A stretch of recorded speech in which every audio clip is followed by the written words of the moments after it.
My name is Richard Green. I'm a professor here at the Price School of Public Policy as well as the Marshall School of Business. I also am director of the USC Lusk Center for Real Estate.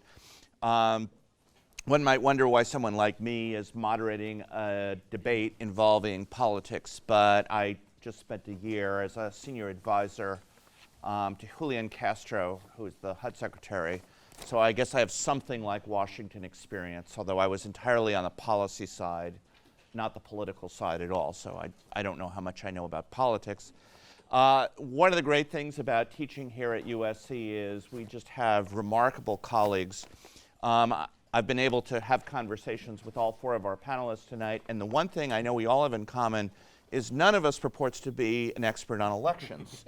And so you're going to get the perspective on a debate from four people who know a lot about a lot of things, but not particularly about elections. So I just want to introduce you, starting from my far right, Christina Haatainen-Jones, who is from the School of Dramatic Arts and is an expert on things like costumes, lighting design, set design, etc. Bill Resch here from the Price School, who is an expert on the presidency as, in the way and this is a little unfair, but the shorthand I'm going to use to describe his work is the president as CEO. How do presidents actually run an administration? Oliver Meyer, again from the School of Dramatic Arts. Mayer, I'm so sorry, from the School of Dramatic Arts. I knew I was going to get something wrong.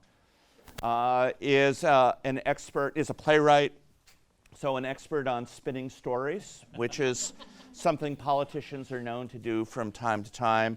And also, one of the things I'm excited to ask him about is he's an expert on acting. How do you use things like vocal inflection in order to get ideas across? I'm very excited to hear what he has to say about that. And finally, to my immediate right is Pamela McCann, again from our Price School faculty here, who is an expert on Congress and legislation and is going to be able to give us insights into how what we're seeing about these candidates might reflect the way they interact with legislation and how they get things done, how they might get things done or not in Washington. I'm going to start by asking Christina to discuss a little bit about the production values of a debate.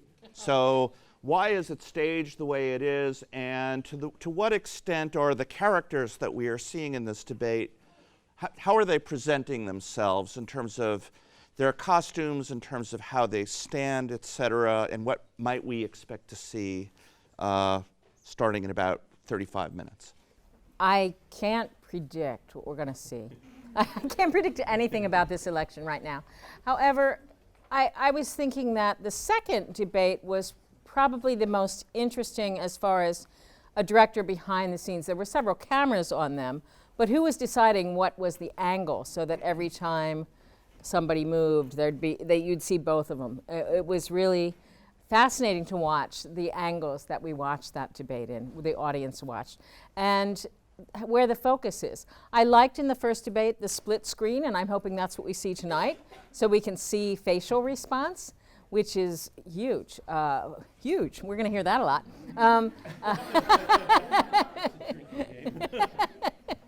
So. As far as what they wear, boy, I think, I could talk a lot about what Trump wears and what Hillary wears. I think Hillary's in this, she's straddling, she has to wear something that looks feminine, but also able to be in charge in a man's world. It's a very difficult thing to try to find. The right shape of the collar, the right just a little bit of jewelry, not too much. Can you imagine her in frills? We would, those kind of things you don't take seriously for some reason, and I'm sorry about that. I'm wondering if there were two women on the debate floor, whether we would be just talking fashion the whole time, and that drives me nuts. Because you didn't hear them talk, there are little things you heard about between two men running for president. The makeup we heard the ties, but there's not a whole lot that gathers your attention. But you put a woman up there and now it's like the length of her pants, what kind of shoes, what's the heel, what's the collar, what's the jewelry, how's her hair. They don't talk about her hair, have you noticed? They used to talk about her hair, but they can't now because then they'd have to talk about the opponent's hair. So anything she does is okay right now in the hair department. So do you have any questions about this? Did you talk about the neckline? The neckline, hers, yeah. I mean, if it shows a 1/4 inch of cleavage, we hear about it. She has to wear her neckline up so we don't see anything at all. She's very conscious of that, and I think that she has consultants that she takes seriously when they tell her what she should look like and how she appears, and she seems to trust consultants to tell her what to wear, because I think she's done a really good job from the white that she wore in the first one, or I'm sorry, not the first one, at the convention. The white outfit she wore at the convention, which was beautiful. The red outfit she wore in the first debate, I wasn't as thrilled about when she stepped out from behind the podium, but she looked great behind the podium, and that's what it was for. So it was from here up. It lightened her face, it brightened her. When she stepped out, it wasn't as flattering as the outfit she wore in the last debate when she was walking around the stage. I think that she's conscious of that, or her consultants are. I'm not sure if Mr. Trump has a consultant. My guess is he wouldn't listen anyway. Well, given the way he dresses, is it possible that he's listening to a consultant? No, he's not. He's not. I'm afraid that he doesn't come off really well in the fashion sense. I would not. I keep wanting to fix him. I'd go up there and just, pull the tie up. But I think there are reasons for all of this. One of the reasons that I think the tie is so long is he's of an age and a physique where he should be wearing suspenders, honestly, because there is a stomach there, and no matter when you get dressed and put your belt on, men of a certain age, that tends to slip down. If his tie wasn't that long, we'd see a gap between the belt and the top of the tie. Do you see? So it covers that, I think. I'm not sure, I'm guessing, but that's the only reason I can think that the tie is that long. Because then it's never below his belt. Yes? Can you talk at all about, preface, in film and theater, costumes are designed for corrective measures, but they're also designed to reveal essential character. Yes. Is there anything you've seen in the debates, or anything we should look for tonight that might display essential character as opposed to a rhetorical intention? It's a great question. I'm very anxious to see what Hillary wears so that she does look powerful in what she wears. With Trump, I think we know what he's going to wear, I think. He likes a certain kind of fabric, which I don't like. I like it for certain things, but not for this. What is revealed, would you say, that maybe is not intentional on their part, or possibly revealed? Boy, this is a tough one. Yeah. I think that, I would like to see Trump in a wonderfully tailored wool suit, but I think his body isn't tailored. So this, if you know what I mean, and it's not, he's just not the physique to wear a really tailored suit. So therefore it comes off a little lumpy, but that makes the inner self look a little less lumpy, and you blame it on the suit. So it's a little bit of hiding, I think. There's a little bit of hiding. There's also a little bit of flash. There's a bit of sheen on his clothing that he seems to like. He likes that slight shine on the suit, which I'm not as fond of. I like something a little more matte so that it doesn't reflect light as much, but he does like to be in the spotlight, and I think that the clothing does well in the spotlight as far as giving a little bit more of a sheen, maybe a halo. I'm guessing, of course. Sure. So let me move on to Bill and ask about how you would imagine these two would run an administration. And the context is, if you think about the way the debates go, there are questions about policy differences, and that's fine. But I can't remember any debate where a moderator says, so how would you actually manage the government? Do you think the way they've presented themselves in the first two debates, both Hillary and Donald, I should either say Secretary Clinton and Mr. Trump or Hillary and Donald to be equally respectful, are they revealing things about how they would actually run the office of the president by the way they behave in these debates? How they behave in the debates, I would say relatively little.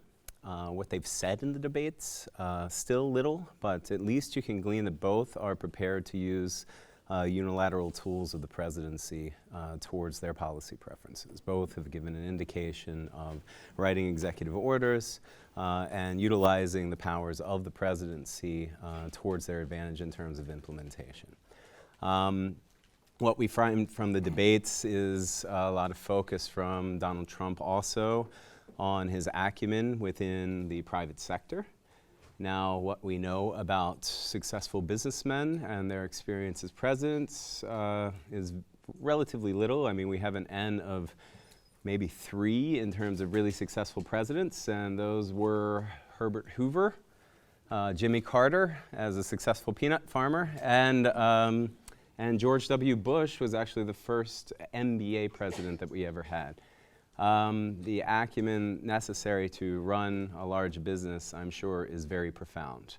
That being said, the challenges within public sectors, in public sector institutions are quite different. Graham Allison once said that private organizations and public organizations are fundamentally alike in all unimportant ways. And I really believe that this is true. If I didn't believe this was true, we would have no necessity for my field, which is public management, right? And so I think these are the minor indications that we've gotten from what their management style might be. We can glean other things in terms of what they've said outside of the debates, but the debates have revealed very little in terms of management, which is typical for political debates because people aren't generally interested in management issues until the rubber actually hits the road, right? But they're really important, and so I'm going to circle back to you on a couple of specific ones in a bit. Let me move on to Oliver and talk a little bit about just the way Secretary Clinton and Mr. Trump have been talking during the debate. And by that I mean the way they choose words and also the rhythm of the words that they produce and what that says to you about them. Thank you, Richard. Yeah, I guess what we're really talking about is narrative, and that's kind of a highfalutin word for story. You know, how do they tell their story? What are the words they use to do it, and maybe what are the actions, which I think are really the things you want to look forward to tonight. And another way maybe to define action is simply to say the choices they make.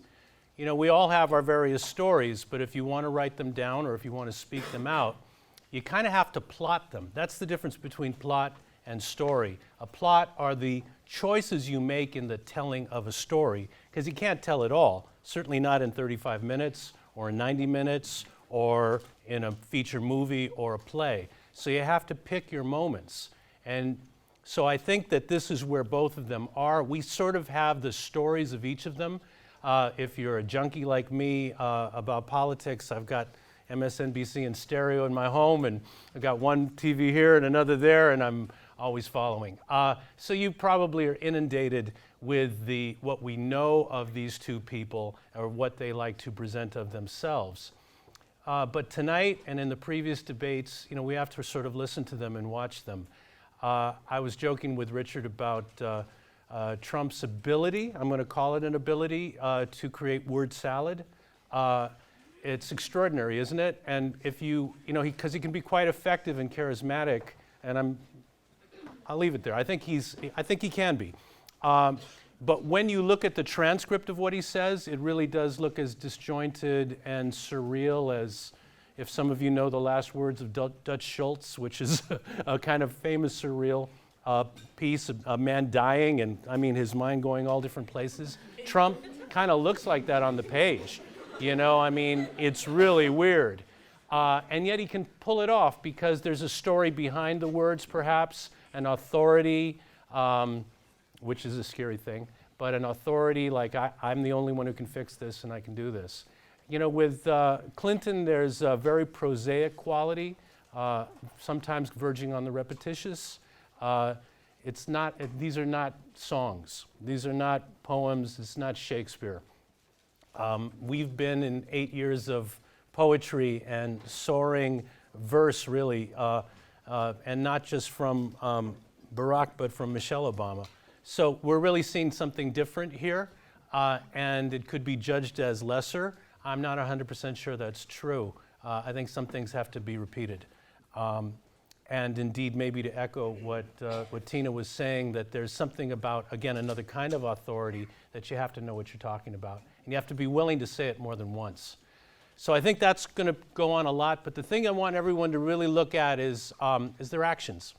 And you might know about Hillary's actions as a person, and good and ill over the last 20, 30 years. And I hope you've done some looking into Trump's actions. But I think there'll be some actions tonight.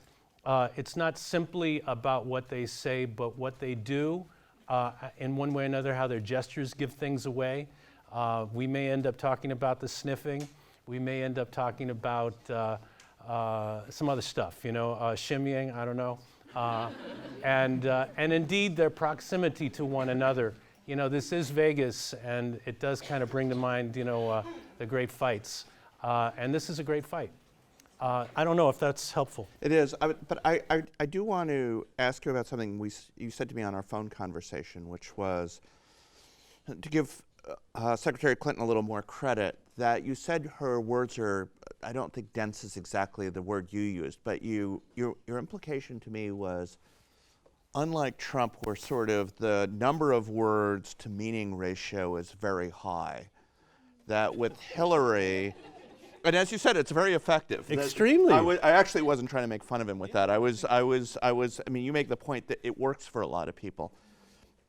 Whereas with Clinton, the ratio of meaning to words is actually, that was just the reciprocal of what I just said, that the words are carefully chosen. Yes. And that she doesn't use excessive words. Is that a correct? I mean, you said it yourself probably as well as I could say it, but absolutely, this thing that sometimes gets judged to be scripted, planned, studied, researched. Well, here we are on a university campus, and if you want to get an A, you got to do some work occasionally. So I think she's showing that, and she's extremely aware of time restrictions, as we know, and that's one part of the planning that she's, the work towards the debate we know that she's done, is to try to get as much meaning as she can in two-minute sound bites. So I think you should really listen and see how effective she can be at it and how she might get thrown. I won't at all be surprised if it's through interruption or the physicality, the sheer size of the man, or perhaps from the people he's invited in the audience, that Trump will try to throw that off, because it is in the end the most effective thing to say what you mean and to say it well and to say it in time. And that's, we don't want to waste anybody's time. We're in a business in the theater where actors are grabbing your attention, and the minute that they lose your attention, it's really, really hard to get back on the train. And so I think she's really got to be a very good actor tonight. And when you're acting as we do in the theater, it's always in the immediate present. The audience in front of her can be sleeping, or can be looking daggers at her, or can be making faces, or any number of things, and she's got to be, they both do, they've got to be on point, and they've got to get through the points that need to be made to tell their story, which is, again, their narrative, and to tell it in as effective a way as possible. And again, the idea eventually is the counting of votes. But I think you're dead on, you probably said it better than I could, that she's doing her damnedest not to create a word salad, but to actually sort of maybe, a 8-course meal. So, Pamela, when you and I had our conversation yesterday, you talked about how this isn't exactly what you said, so I don't want to stick you with this, but I'm going to that we spend too much time looking at the top. And stuff doesn't get done without both a bureaucracy, as I was alluding to when I was asking Bill my question, but also Congress. And so you know how President Obama's worked with Congress for the last 8 years. Based on what you saw in the first two debates, what do you think that reflects about the way these two candidates would work with Congress, how effective they might be with Congress? And what do you think we might see anything tonight at all that reflects that, or is it still going to be all about the top? So it's a good question. The quick answer to this is that when Donald Trump discusses his policy plans going forward, he never incorporates working with the legislature, with Congress, with governors, with the federal bureaucrats, this enormous apparatus that exists. We have a federal democracy, and so those are really important actors, crucial, in fact, in terms of how new policies get made. And if you don't have those folks on board, then things don't go forward necessarily. On the other side of things, with Hillary Clinton, not necessarily what she says on the debate stage, but in terms of what we see in her WikiLeaked emails, we see someone who knows how to politic, who knows how to compromise and to figure out how you talk to different factions and provide a message that perhaps looks inconsistent in specific instances, but in the aggregate actually is a fairly consistent message across the board. And truthfully, who would have thought that a political institution's sort of research would matter in looking at elections and campaigns, because it's not something that typically we look at in campaigns or get out the vote methods or anything like that. It's not where we really usually take a slice at thinking about political institutions, but this is a really unique election in that the foundations of our democracy are being questioned in ways that are really quite frightening. And going forward, it will be really interesting to see what happens next. In addition to that, the debate, this third debate, usually only moves voters 1 to 2 percentage points. And so oftentimes it matters very little, but this is also in some ways quite unique, and we're not sure what we're going to get in the end. So, Bill, I just want to come back to you for a minute, because I just think it's worth talking to the audience a little bit about this issue. And again, I think it's to some extent reflected in the attitudes that have been shown in the debate and the campaign more generically, is when people think of an administration, I think they tend to think of the White House and the cabinet as sort of being equal players, right? They think of the secretary of this or the secretary of that as a very important person. But in fact, the White House has an enormous amount of power that goes beyond what the agencies do. And to a large extent, they can tell the agencies what their agenda is as agencies. And in our conversation yesterday, you suggested to me there's been an evolution such that the White House has more power now relative to the agencies than it would have in years past. I hope I characterized that correctly. Do you see with either of these candidates, given what they've said, that evolution continuing so that power is even more centralized within the White House, or that it will sort of stay static where it is right now, or there might be a reversal back toward the agencies? I think that we'll see basically a continuing path since FDR of more centralized power within the White House. This has been a consistent and almost deterministic path in American politics, and especially in terms of the president's relationship vis-a-vis this growing bureaucracy. The bureaucracy is not growing necessarily out of self-interest, but almost out of circumstance, as a reaction to the complexities of our economy and ever-growing changes or rapid changes in technology, and the need to kind of regulate that type of economy. But that being said, presidents find the bureaucracy to be rather unwieldy, right? We have 5 million employees, including military, and then why don't you quadruple that at least if you're talking about contractors? And so how is a president who basically, in American culture, we assume that the president is going to be the CEO of the American bureaucracy, how is he and someday, one day, she going to wield that bureaucracy towards their agenda that apparently comes with a mandate from the electorate? It's very hard unless they build their own kind of bureaucracy within the White House that where all power and all decision-making comes at the top. There's certainly going to be, what I call bureau pathologies that develop as a result of this, right? There's going to be stovepiping between the White House and the agencies that might have on-the-ground expertise necessary to inform policy.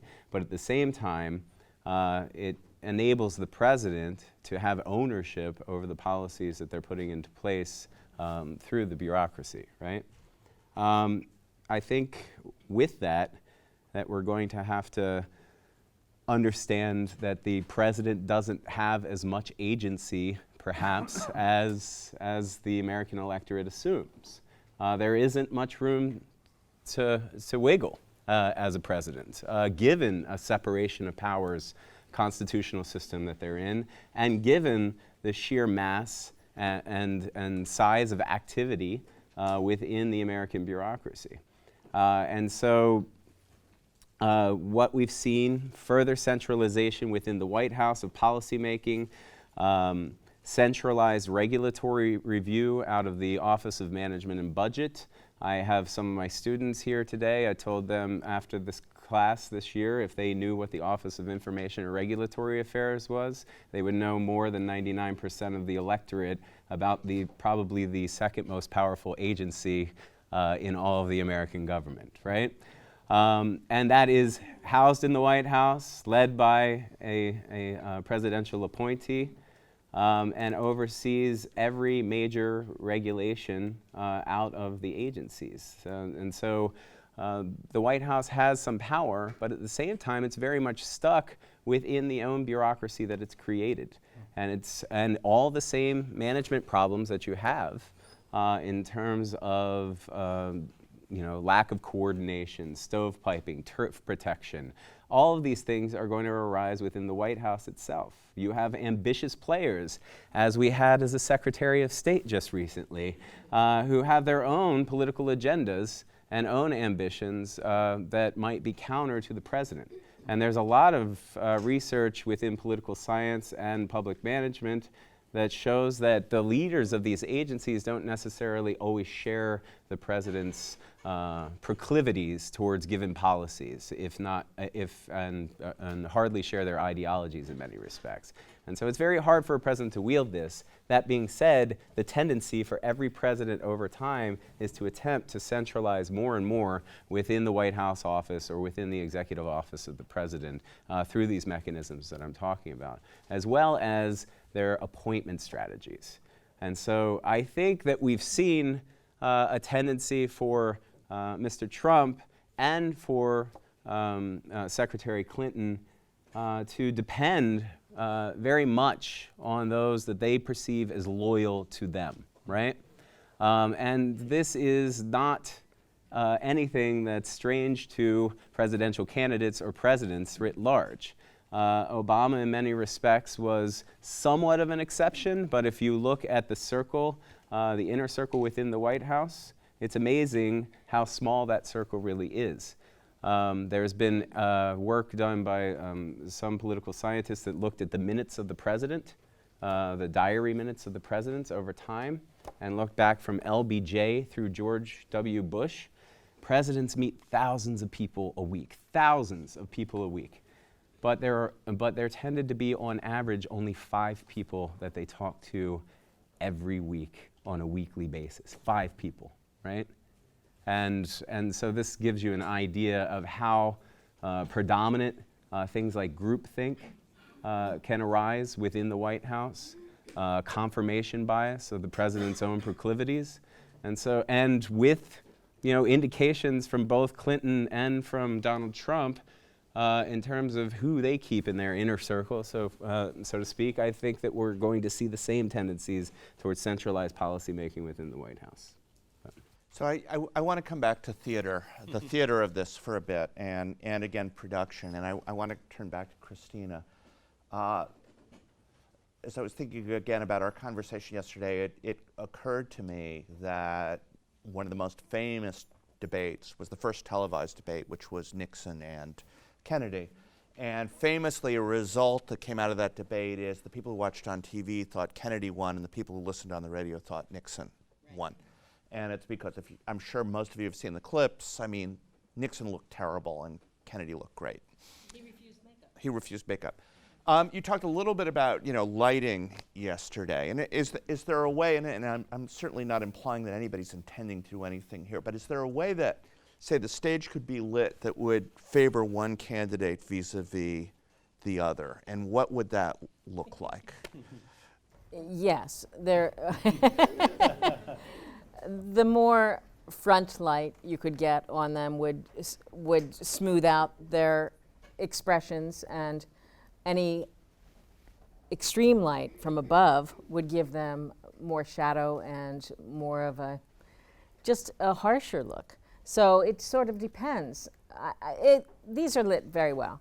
I mean, I have had no complaints with the lighting in the debates. I don't think they did favor anybody that I've noticed. We'll see tonight.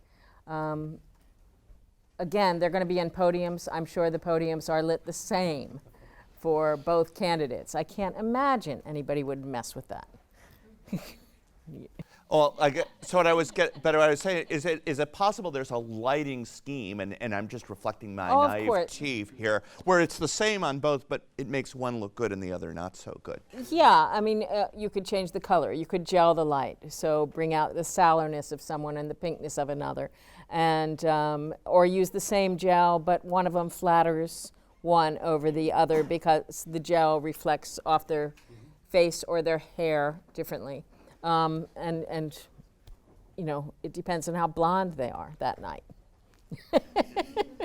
Trump has done some interesting things with the country and the electorate in opening up a lot of dirty little secrets that we haven't really wanted to talk about since the birth of the nation. And I've heard some pundits say that's actually a good thing because we can have an open dialogue. It's ugly, it's painful, but it really sheds light on topics that we really haven't openly talked about.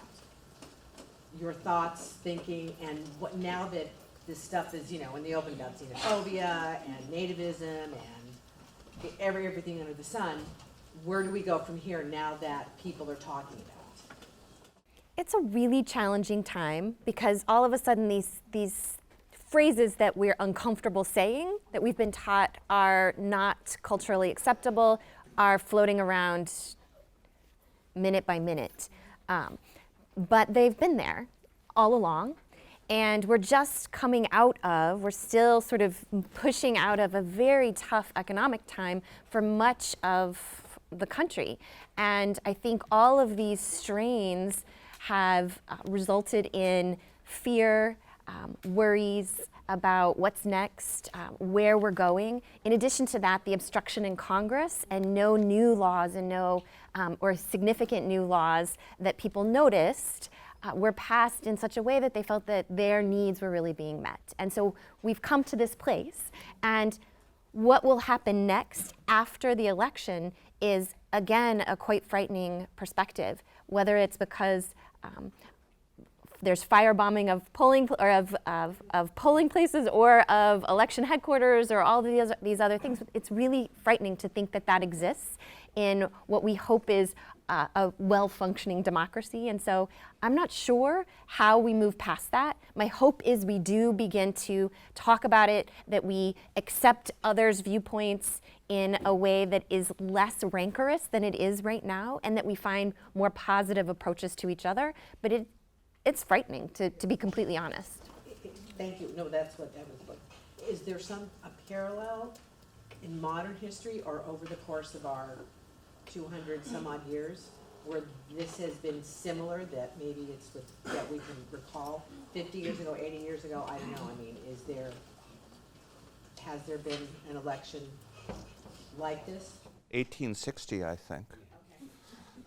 So, but that implies that we're heading towards civil war. I can tell you, though, in the theater, I mean, this is the kind of thing that we kind of live for. You know, if you have characters have secrets, they have to be outed, you know, and if you have fears, you have to confront them, and desires, you have to place obstacles in one's way. And that's really where, you know, any good theater starts. So just be really aware of any revelations of character, unintended or intended, and the unexpected. The unexpected is what we really, that's our trade. And feels like it's been a highly, you know, off expectation for the last couple of years.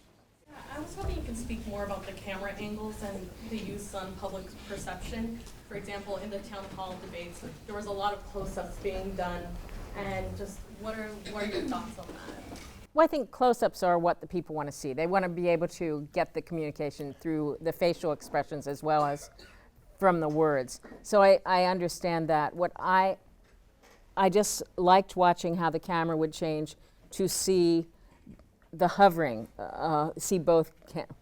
Well, there was a lot of hovering by one over the other, and they didn't have to shoot that.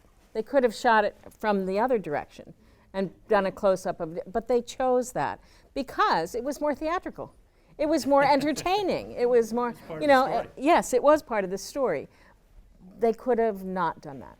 They really could have changed to a different camera and a different angle. Yes. Do you think that was meant to have it look like he was hovering behind her, or if she was standing in front of him? Because I kept getting the impression that she was stepping right in front of him.